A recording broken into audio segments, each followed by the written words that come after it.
You know who has the eye of the tiger? I'll tell you who has the eye of the tiger. Ashley Varner has the eye of the tiger, the Missouri Tigers, and she joins us here on the program. How you doing tonight, Ashley?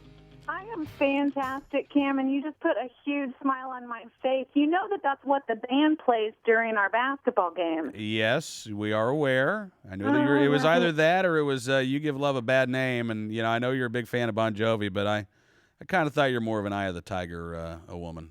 Eye of the Tiger is great tonight, except we shouldn't even talk about the Missouri basketball coach decision. So, well, we won't. Okay. We'll just blow right by it. Let's talk Indiana gun laws instead. It has been a great week in Indiana so far. We did see the Parking Lot 2.0 bill, which was SB 411, the follow-up to last year's big controversial parking lot bill that had so much opposition from all of the business groups.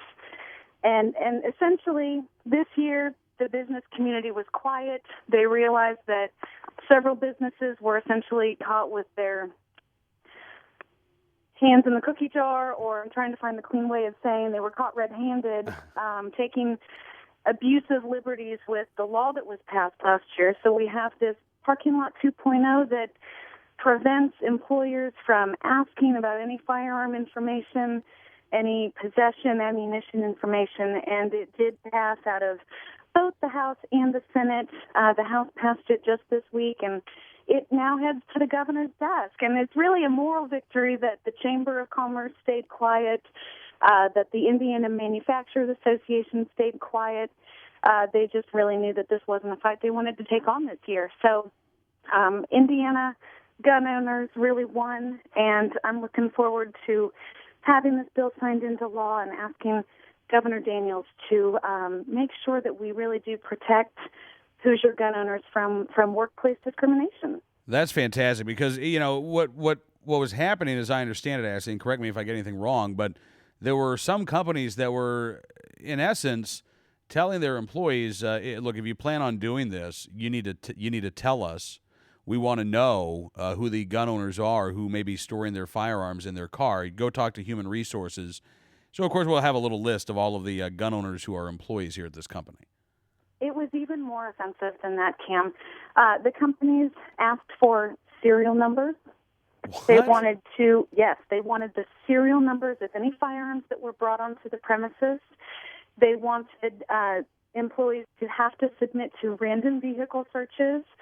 They had to allow a representative of the company to inspect the firearms and the ammunition.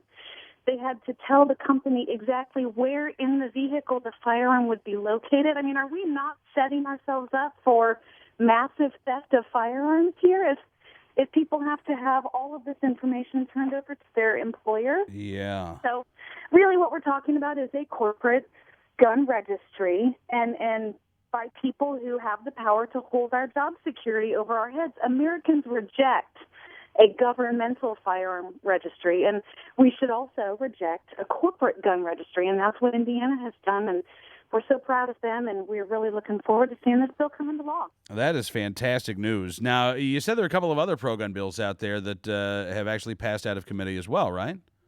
Yes. Out of the Public Policy Committee in the Indiana House, just this morning we had SB 94, which is a non-contiguous state long gun firearm purchase bill. All right, I know. As confusing as it is, basically, if you are a resident outside of Indiana, is this right? It means that a person in Indiana can purchase a long gun in any state, regardless of whether or not it touches the state of Indiana. Aha. And someone traveling to or staying in Indiana that is a resident of any other state, regardless of whether it borders Indiana, can purchase a long gun as long as that firearm purchase is legal in both states for Okay. those participating members. So that's the whole non-contiguous, meaning if it doesn't border the state. Currently, you have to be in a border state or be from a border state to purchase a long gun. Okay. All right. So that's Senate Bill 94. What about the other legislation? The other legislation is Senate Bill 506, which is the transport permit reform bill. And what this does is removes the requirement that is currently an Indiana statute that would make a person who owns a firearm or has a firearm in their vehicle, in order to legally transport that vehicle anywhere, they have to have either a personal carry permit or a hunting license, or if they don't have either one of those, they have to have a state-issued transport permit. And we know that, many states don't have this requirement. So what does this mean? This means that if you don't have either of those three permits, if you purchase a firearm, you can only drive that firearm from the point of purchase to your home or fixed place of business, or from said home or fixed place of business to a gunsmith for repair or firearm services. So you can't buy a gun and say, I really want to learn how to use this before I get a permit. You could not legally drive your gun to a shooting range in order to learn and practice safe firearm handling. Uh-huh. All So right. you couldn't drive the firearm from your home to a family farm to go plinking, in a country field that you own. Wow. So we're really trying to help.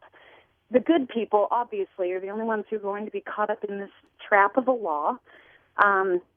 It came about because we did have some Department of Natural Resources law enforcement officers who went to a shooting range facility, and they told everyone to put down their pistols and to produce their permits to prove that they had a proper permit to drive to a shooting range that was DNR facility. And two people were found not to know about the law, and they came to practice and to learn and get instruction, and their firearms were confiscated, and they were given citations for misdemeanor charges because they didn't realize they had to have a permit to drive their gun to the range. Now, to let everybody know how the story ended, those citations were dropped, the charges were dropped, and they did get their firearms back. But nobody should have to go through that when they're the good guys just going to learn how to use their firearm properly. So that's what brought this to our attention last fall, and thankfully it has received a lot of support.